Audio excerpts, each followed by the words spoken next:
after that fairly lengthy but interesting conversation with Cohen regarding Project Mizzurna, I now feel pretty confident in presenting my idea to Sheriff Morgan regarding what happened that fateful Christmas Eve. First things first, though, we want to make sure that Sheriff Morgan doesn't already know all about the Death Journey ritual. And as you can probably already guess, he has no earthly idea what that even is. And I can honestly cut him a bit of slack on that. I mean, he's not really in a position where he needs to know about ancient tribal rituals. And either way it works out because he has Detective Matthew here to fill in all those blanks. And just like that, we filled him in on what Kathy and Emma were trying to do out there in the woods. I kind of assumed that we might leave out all the juicy bits about the domestic abuse that Kathy was suffering from, or the existential crises that Emma was going through. I mean, I'm sure he'll pick up on those later. For right now, though, we just wanted to set the wheels in motion to have him look more into that Death Journey ritual.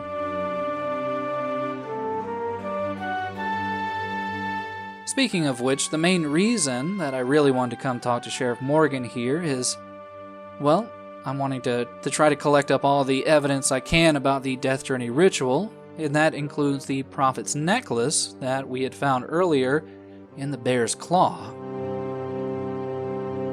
The main problem with that, though, well, Sheriff Morgan, for some reason or another, lent the necklace out to Dr. James. Now, a part of me wants to say that's a bit suspicious, but we already know, well, Dr. James is pretty much the only knowledgeable person in town regarding, well, anything regarding ancient Native American history, so I guess it makes sense that he'd want to take a closer look at it. Still, that means that, well, we just left the hospital, but now we have to head right on back there.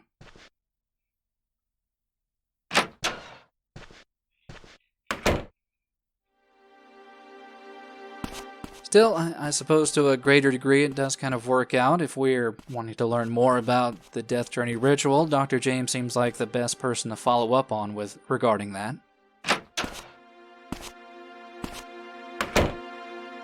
It still just seems really odd to me that Sheriff Morgan would just kind of give out what I would picture to be evidence to just, a non-person of authority. I don't know. Still, before we get to the subject of the necklace, we do want to kind of cover, I guess, some of the information we gleaned from Cohen regarding Project Mizzurna, and in turn the larger scale force known as, well, Mizzurna.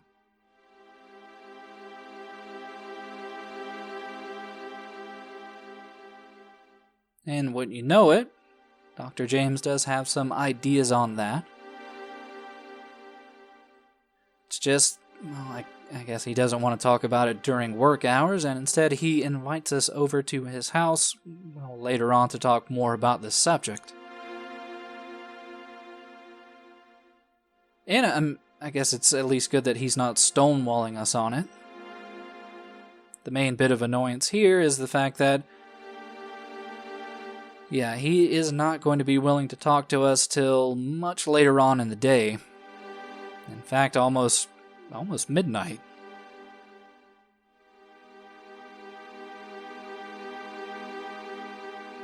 Still, I'm sure we can find other ways to fill in the day until then.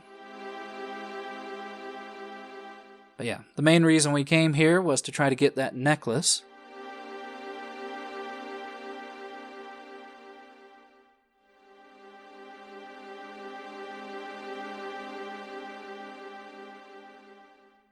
And Dr. James is a good, trustworthy guy. He's pretty forthcoming about the fact that he does have the necklace in his possession.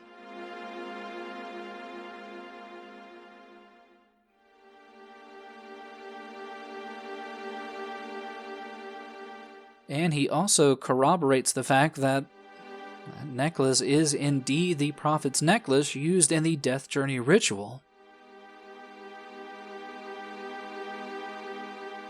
I guess that goes even further into solidifying the fact that the Death Journey ritual was trying to be performed that night.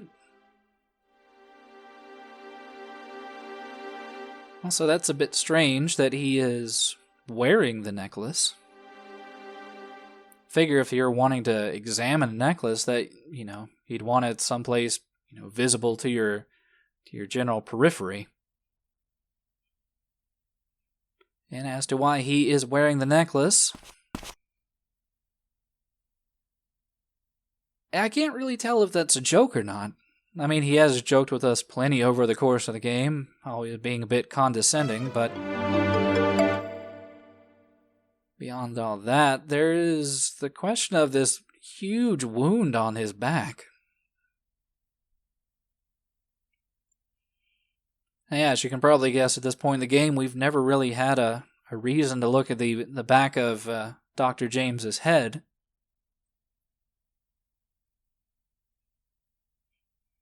And he's not especially forthcoming with any kind of information on that wound.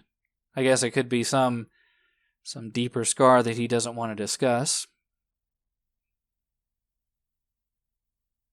Still, that's fine. We're not really wanting to pry into his personal life.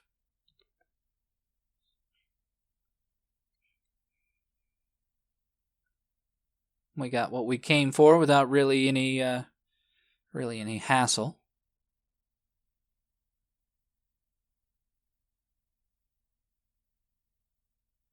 And Matthew, with his own little bits of joking, I would assume, he's quickly seen through from Dr. James's end. But I don't really feel that it's good just yet to bring forth our ideas that gathering up all this Death Journey paraphernalia might help us lure out some other person that might be involved in this case besides Emma and Kathy. I mean, if anything, maybe it'll bring us closer to Emma by just, luring her out of wherever she is. But yeah, Dr. James seems to share in our ideas that there could easily be someone out there also looking for this prophet's necklace to perform the Death Journey ritual. It is somewhat reassuring to know that there are other people in town that share our theories. It's not just our own crackpot ideas.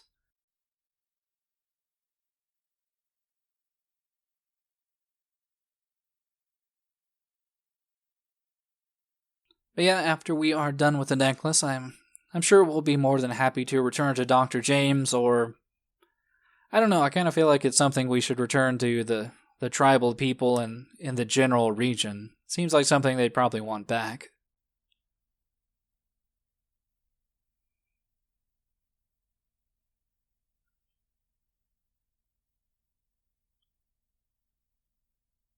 And with that, we have our first real piece of the Death Journey ritual back in our possession. And it's a good step towards learning the truth in our investigation, but the next place we want to go is probably not as obvious to follow up more on the Death Journey ritual, and that's all the way back up at the church. Now, to me, my first impression would be that after a suicide had just happened, especially one that involved kind of a kidnapping, it seems like the church would be kind of off limits, maybe even a crime scene, but yeah, people seem to be able to freely come and go as they want. And that does kind of work out for us because we want to make sure we can freely head back down into the basement. Because while we were tied up down there, something did kind of strike my attention on the wall behind us.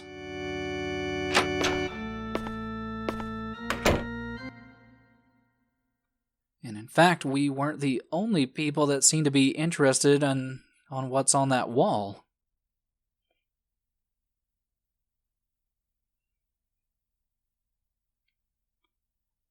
Yeah, it seems that no matter how quickly you manage to get over to the church from the hospital, Dr. James always manages to beat us here. And yet again, while it might seem a bit suspicious that he just kind of shows up also where we are heading, it does make a little bit of sense because, yeah, it looks like he is also trying to follow up on the Death Journey ritual angle that we are trying to follow up on.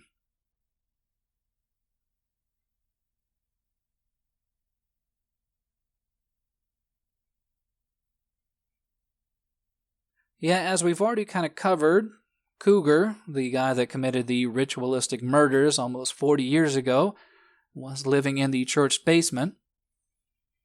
And Kathy mentioned some weird paintings that she had seen down in the basement, and it just so happens that they were paintings of the Death Journey ritual that Cougar probably made down here so very long ago.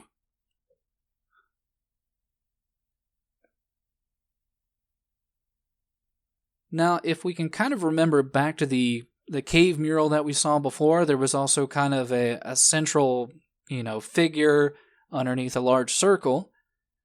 And it's from this that James kind of posits the fact that that large circle, well, it could very well be a full moon, and that central figure is a dead person, probably being, brought back to life via the Death Journey ritual.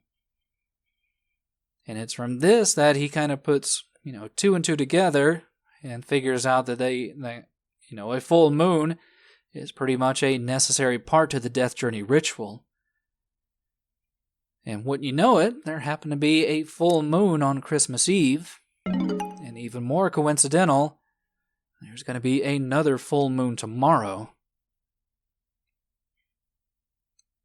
And that is especially distressing for a number of reasons, primarily which is the fact that, well, there's someone out there that seems to believe a whole lot in this Death Journey ritual, and if something is going on with that tomorrow, they are definitely going to be putting some plans into action. Problem is that, well, as we already learned, Father Barton, in his haste, managed to destroy all the other documents that Cougar had regarding the Death Journey ritual. And I guess he never really had time to paint over the large wall painting here. Or maybe he just thought it was completely bitchin' and really thought it heightened the mood of the church basement. It's kind of hard to tell.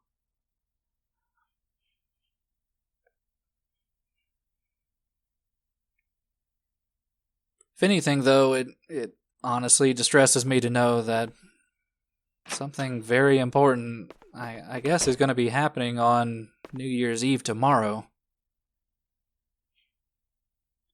Really kind of makes you wonder just what kind of person would feed in so much to this ancient ritual.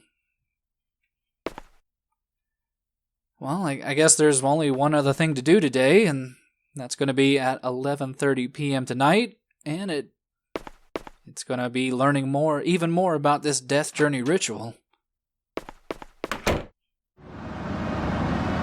Now, you're not really given any immediate clues about where, Dr. James lives. At most, you can maybe recognize his car. But he does have this lovely lakeside abode here.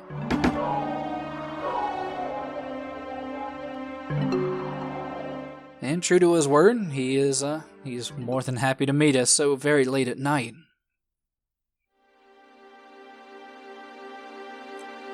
Kind of a bit worried that we're not going to have a really good conversation, though, because considering what Dr. James usually does later on in the evening, that's drink a whole lot over at Bar Wolf, I honestly feel like he's going to be pretty sauced up right now.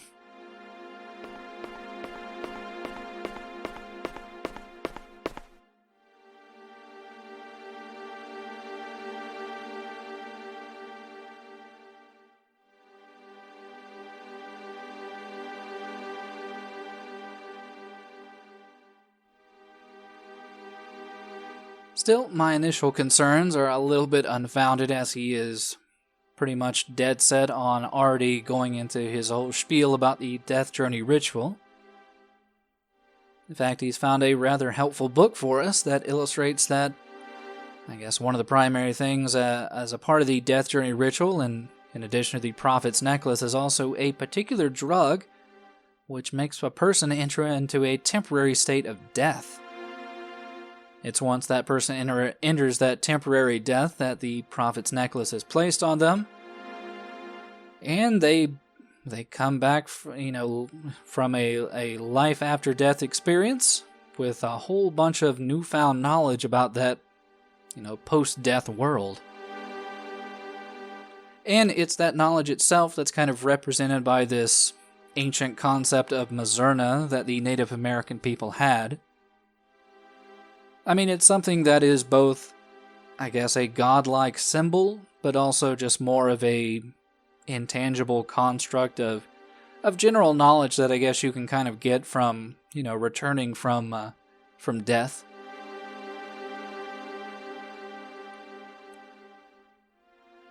And yeah, Matthew kind of posits the idea that not only is that circle a full moon, but it's also this representation of Mizzurna. And as you can probably guess, most deities kind of live up in the sky. That's also where, the moon resides. And whenever they talk about the Mizzurna descending into a person, it's, that otherworldly idea descending down from the heavens into a person. It's that conjoining of man and God, and to a larger extent, the basis on the name of the town itself, the Mizzurna descending, the Mizzurna falling.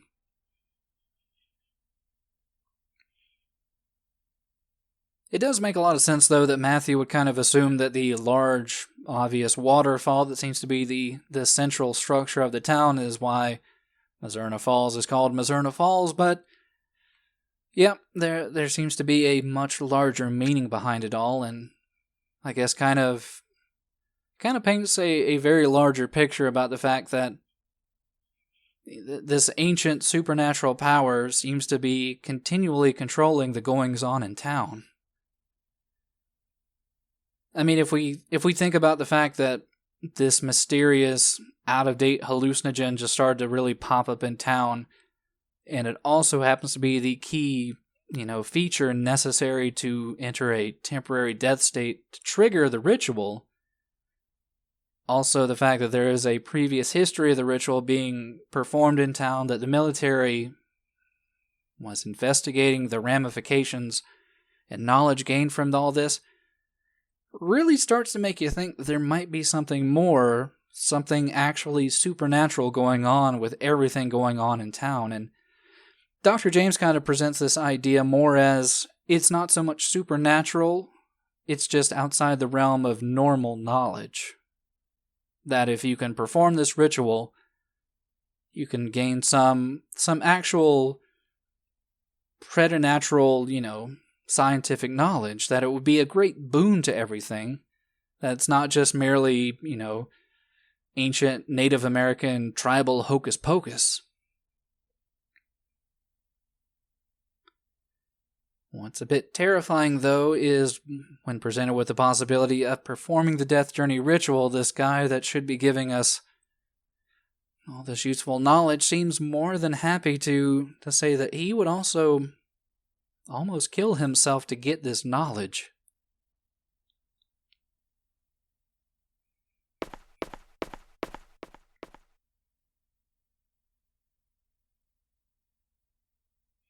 And that's when the air grows heavy,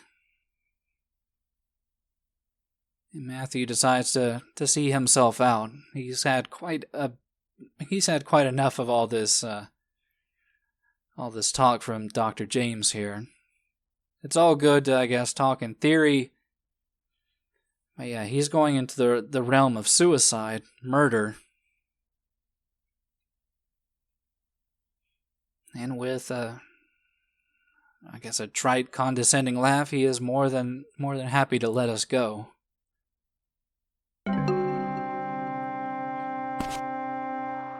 It really kind of makes you wonder just what kind of, I guess, sway the possibility of having all this supernatural, otherworldly knowledge might give to people. I mean, Dr. James is supposed to be a trusted doctor and counselor, and he just fully admitted that he was willing to let everything go to to perform this ritual. And with that out of the way, yeah, I guess I'll see you next time on New Year's Eve for the final day of Mizzurna Falls.